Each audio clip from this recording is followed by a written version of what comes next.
ખબરોમાં બન્યા રહેવા માટે બેલ આઇકોન દબાવો અને એબીપી અસ્મિતાને સબસ્ક્રાઇબ કરો। अपनी साथी अमेरिका थी डॉक्टर धीरज कोल जोड़ाई चुक्या है।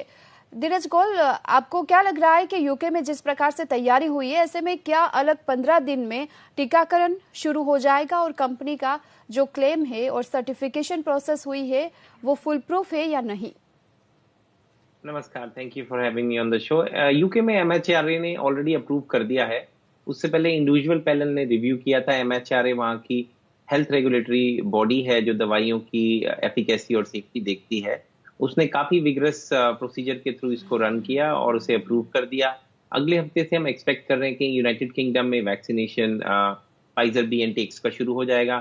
फाइजर का जैसे कि आपने मेंशन किया -70 डिग्री सेंटीग्रेड में स्टोरेज रखने से काफी दिक्कत आती है कई देशों में, डेवलपिंग कंट्रीज में। उसके लिए फाइजर ने एक नया बॉक्स बनाया है जिसमें 5000 डोसेस के इक्विवेलेंट वाइल्स रहेंगी और वो ड्राई आइस के बीच में रखा जाएगा जो कि सॉलिड कार्बन डाइऑक्साइड है। और इसकी शेल्फ लाइफ तकरीबन 5 दिन के करीब है।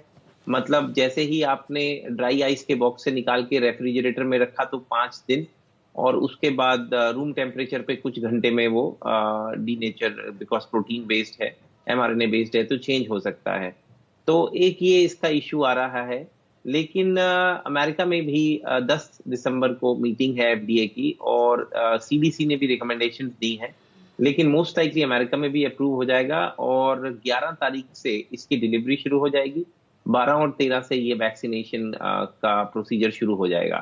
उसके लिए जो कैटेगरीज आधारित की गई हैं उस पर स्टेट बाय स्टेट डिसीजन लिया जाएगा। अभी कंफर्म नहीं है, लेकिन देखने में ये आ रहा है कि एल्डरली जो वृद्ध लोग हैं, 75 साल से कम, 65 साल से ज्यादा के लोग, 75 साल से ज्यादा के लोग जो नर्सिंग होम में रहते हैं, पहले उनको दिया जाएगा और नर्सिंग होम स्टाफ के लोगों को दिया जाएगा। फिर ओल्ड लोग जो 65 साल के से ज्यादा हैं, जिनको कोमॉर्बिड कंडीशन है, उनको दिया जाएगा।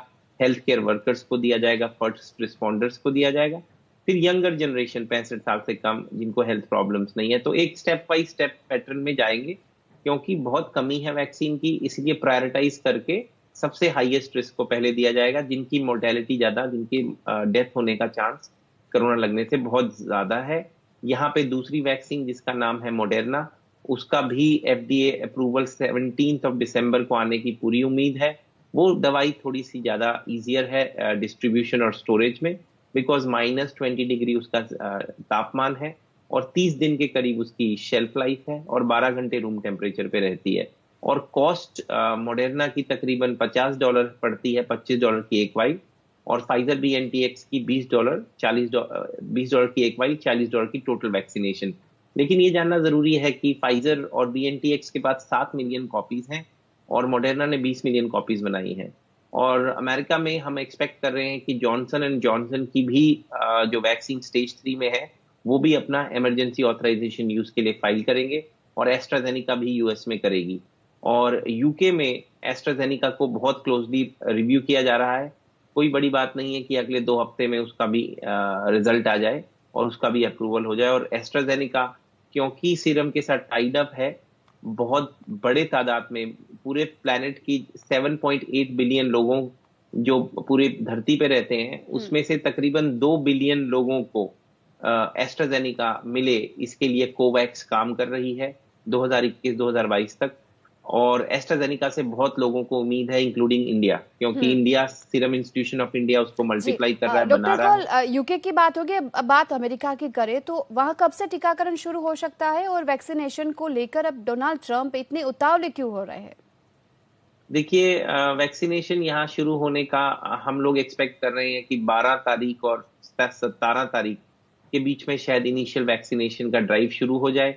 सबसे पहले जैसे मैंने बताया था आपको, नर्सिंग होम और हाई रिस्क इंडिविजुअल्स को मिलेगा।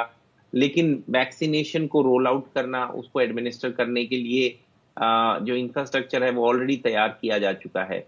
और प्रेसिडेंट ट्रंप ने अगर आप पहले से उठा के देखिए तो बहुत सपोर्ट दिया है फार्मा कंपनीज को जो कि वैक्सीन बना रही हैं।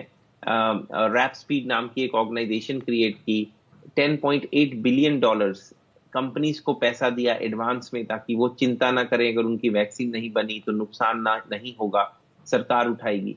तो गवर्नमेंट ने बहुत सपोर्ट दिया इन कंपनीज को, और जहां जहां रेड टेप को काटने की जरूरत पड़ी, जैसे कि स्टेज 1 स्टेज 2 को ओवरलैप किया गया, स्टेज 2 स्टेज 3 को ओवरलैप किया गया।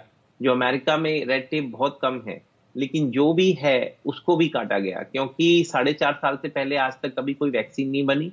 गवर्नमेंट और प्राइवेट दोनों ने मिलके दिन रात लग के काम किया है, तभी आपको ये दिख रहा है एक बहुत ही इफेक्टिव वैक्सीन 10 से 11 महीने के अंदर बन के तैयार हो गई है। बहुत बड़ा दिन है। और क्योंकि एफडीए ने फाइजर, एमएचआरए ने फाइजर को अप्रूव किया है, इसीलिए एफडीए के उसको अप्रूव करने के चांसेस और बढ़ जाते हैं, क्योंकि एक और पैनल ने रिव्यू करके उसे अप्रूव किया है। अभी हाल ही में एक इंडिविजुअल पैनल ने, इंडिपेंडेंट पैनल ने मॉडर्ना को रिव्यू किया, जिसमें देखने में आया कि जिस लोगों ने मॉडर्ना ली उसमें से एक भी आदमी को सीवियर कोविड नहीं हुआ। तो बहुत बड़ी बात है, ये कोई भी नहीं मरा। तो मोर्टेलिटी के लिए बहुत बड़ी बात है। देखिए, वैक्सीन आ रही है, एक नहीं कई सारी वैक्सीन आएंगी, क्योंकि पूरे प्लेनेट में लगाना है। और जब तक वैक्सीन नहीं आती, लोगों को बहुत सावधानी से हाथ धोना है, मास्क डालना है, सोशल डिस्टेंसिंग मेंटेन करना है, ये जानना जरूरी है। डॉक्टर कौल, अगर वैक्सीन आ जाए तो भी इस प्रकार की जो भी प्रिस्क्रिप्शन है वो सभी लोगों को ये भी मानना पड़ेगा। आप हमारे साथ जुड़े, इसलिए आपका बहुत बहुत शुक्रिया। તો જે પ્રમાણે વેક્સિનની અત્યારે પ્રક્રિયા છે ઝડપથી ફાસ્ટ થઈ રહી છે, પરંતુ આ સાથે જે વેક્સિનેશનની પ્રક્રિયા બાદ પણ લોકોએ સાવચેત પર રહેવું પડશે।